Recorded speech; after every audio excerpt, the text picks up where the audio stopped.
year 1300 sits at a strange, heavy crossroads of history, where the dust of the high Middle Ages had settled into a rigid social order, and the catastrophic arrival of the Black Death was still decades away. If you walked through a village in the English Midlands or a bustling street in Paris during this time, you would see plenty of gray hair. The persistent nagging myth that everyone dropped dead at 30 is a statistical misunderstanding of infant mortality. If a man or woman made it past the hurdles of childhood and the precariousness of their 20s, reaching 60 was not just possible, it was expected. And in the shadowed, candlelit corners of these medieval households, something was happening that modern historians often prefer to ignore or sanitize. There is this pervasive idea that once the candles of youth flickered out, the bedroom became a place of cold, silent prayer, a desert where the physical body was finally surrendered to the spirit. But the records from the ecclesiastical courts, the frantic scribblings of frustrated monks, and the medical treatises of the era tell a completely different, much more visceral story. Sex in marriage after 60 wasn't just a lingering habit. It was a legal obligation, a medical necessity, and a source of profound social anxiety that kept the medieval authorities awake at night. When we look at the late 13th and early 14th centuries, we have to strip away the Victorian lens that colored our view of the Middle Ages for so long. We assume they were prudish, or that they viewed the aging body as a source of shame that should be hidden under layers of linen and wool. In reality, the medieval mind was obsessively concerned with the mechanics of the body. They viewed the human being as a vessel of humors, blood, phlegm, yellow bile, and black bile, and aging was seen as a slow, inevitable process of cooling and drying. A person of 60 was cold and dry, their internal fires dimming. According to the medical wisdom inherited from Galen and Aristotle, sex was a way to stir those embers. There was a genuine medical belief that the friction and heat of intimacy could help delay the onset of the ultimate coldness, death. However, this created a paradox. While the doctors suggested that a certain amount of expelling the seed or engaging in marital heat was healthy for the elderly to keep their spirits from stagnating, the church was breathing down their necks with a very different set of rules. This brings us to the core of the biggest myth, the idea that the church wanted the elderly to stop. We assume that since procreation was the only holy reason for sex, and since women over 60 were clearly beyond their childbearing years, the church must have forbidden it. That is a total fabrication. In fact, canon law was terrified of what might happen if an elderly couple stopped having sex. The accused They stands called it the guilty of marital high debt, treason, as the witnessed and debitum recorded conjugal. herein. This wasn't a Sentence shall be suggestion, carried it was a out at binding first legal light, contract. without reprieve or When you mercy. married in 1300, you handed over the rights to your own body to your spouse. If a 65-year-old wife demanded her husband fulfill his debt, he could not legally refuse her on the grounds of his age or his lack of interest. To deny the debt was to risk her falling into the sin of adultery or self-pollution, and the husband would be held spiritually responsible for her soul's peril.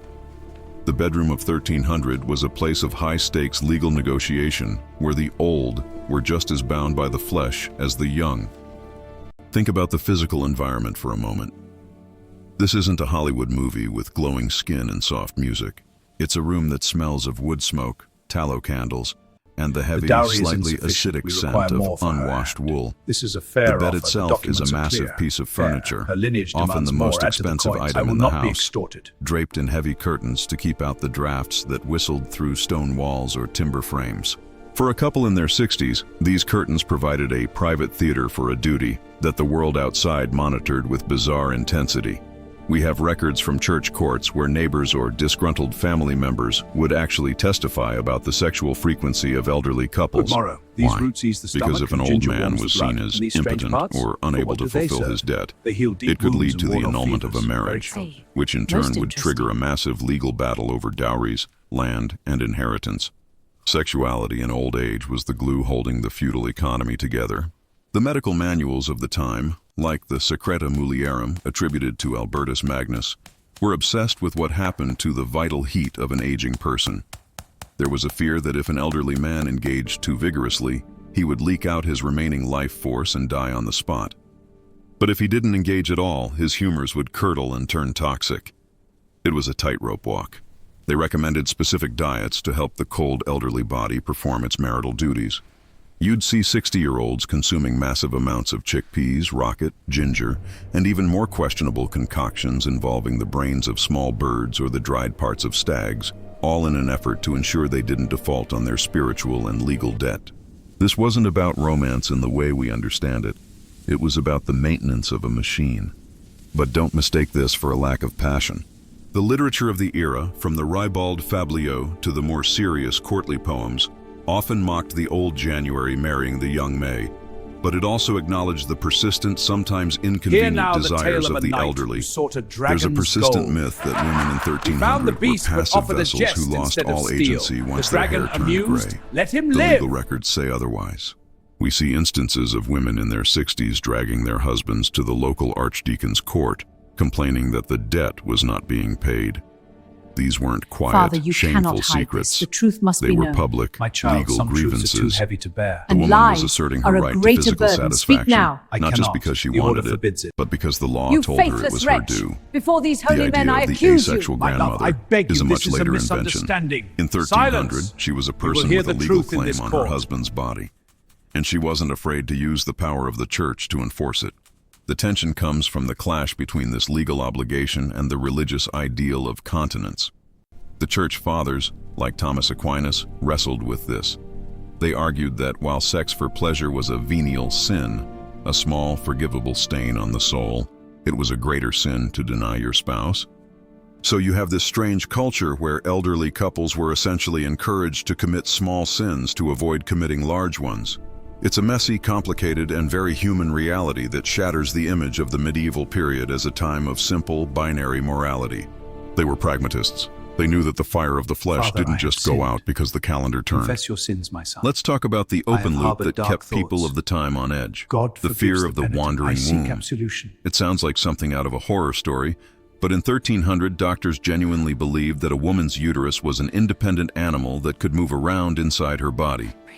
If it became starved of Your pulse is moisture and weak. Let me activity, consult the humors. particularly in older, It burns widowed, or inside. neglected women, it This would text rise up suggests a toward the poultice. throat, causing it hysteria help? or We shall suffocation. see. Regular sexual activity was seen as the weight that kept the womb in its proper place. For a woman over 60, this wasn't just about fun, it was a matter of survival. If her husband stopped paying the debt, she was literally these at risk herbs of fresh her from the organs fields? migrating through her I picked chest. this morning. The Good stakes for any ache. intimacy in the 14th century this weren't salve smells emotional, potent. they were existential. As we move deeper into this, we have to look at how this affected the social hierarchy. An old man who was still virile was seen as someone who possessed an abundance of vital spirit, a sign of God's favor, and a strong constitution. Conversely, a man who failed in his 60s was often mocked, his failure seen as a sign of moral decay or a lack of internal discipline. This created a culture of performance. The myth we believe today, that they didn't care or that they were too tired, is refuted by the sheer volume of aphrodisiac recipes found in medieval cookbooks and medical texts. They were trying everything from drinking wine infused with crushed beetles to wearing certain stones against their skin, all to keep the debt current. They were fighting against their own cooling blood with a desperation that feels remarkably These modern. bones will draw the fever The out. climax of this Aye, and the misunderstanding herbs is will found soothe in the how we spirit. interpret their Grind it silence. fine till the We essence think binds. because they didn't It will be write ready by romance dawn. novels for the elderly, it didn't happen. But in 1300, your life was written in the ledgers of the church and the records of the manor. When you look at those ledgers, you see a world where the elderly were deeply integrated into the physical fabric of life. They didn't retreat into nursing homes or separate wings of the house.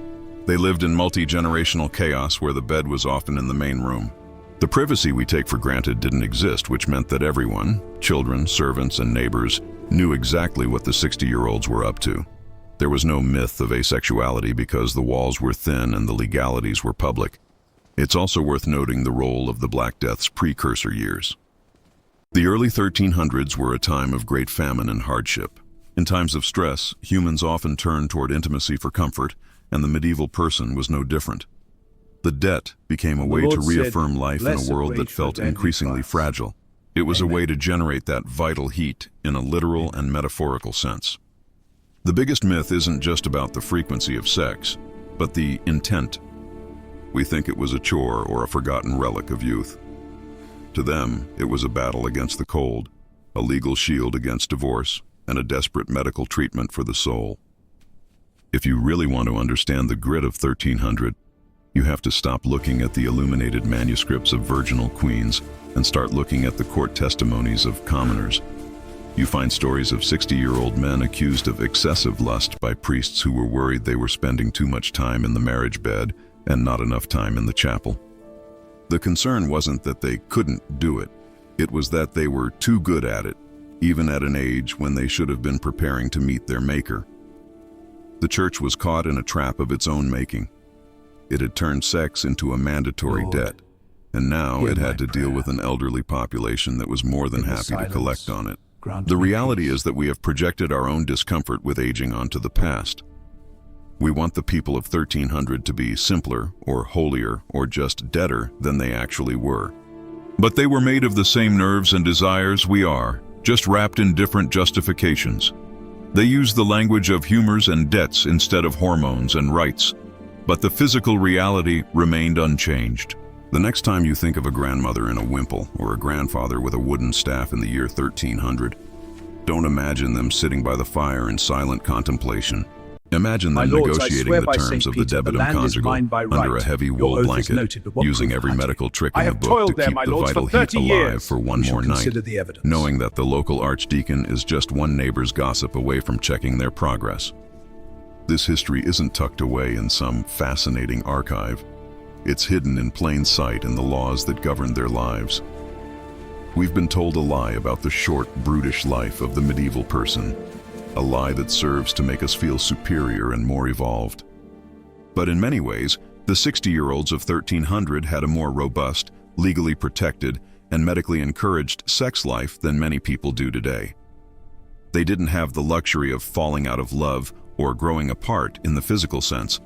They were bound by a cosmic and legal necessity to remain physical until the very end. The myth of the asexual medieval elder is a modern shield we use to protect ourselves from the realization that our ancestors were much more like us and much more intense than us than we care to admit.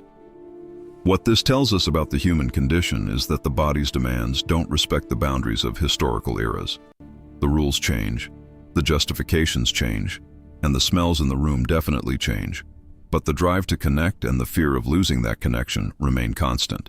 The people of 1300 were living in a world of high mortality and strict religion, yet they carved out a space for the flesh that was complex, demanding, and surprisingly active. They weren't waiting to die. They were actively fighting the cooling of the blood with the only tools they had. The archival evidence is overwhelming once you know where to look. You see it in the penitentials, the handbooks for priests, which are filled with questions to ask the elderly about their nocturnal activities. If they weren't doing it, why would the priests have specific sections on how to confess it?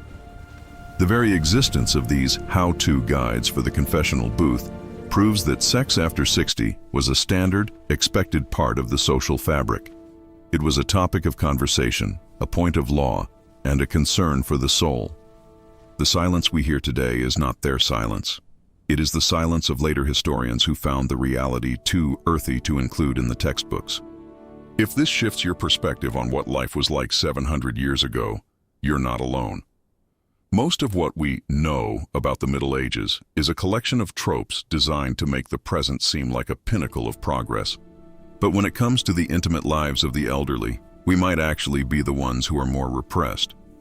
We've replaced the marital debt with medicalization, but we've lost the cultural understanding that the body's heat is something worth fighting for at any age. The people of 1300 didn't need a myth. They had a reality, and it was a lot louder and a lot warmer than we've been led to believe.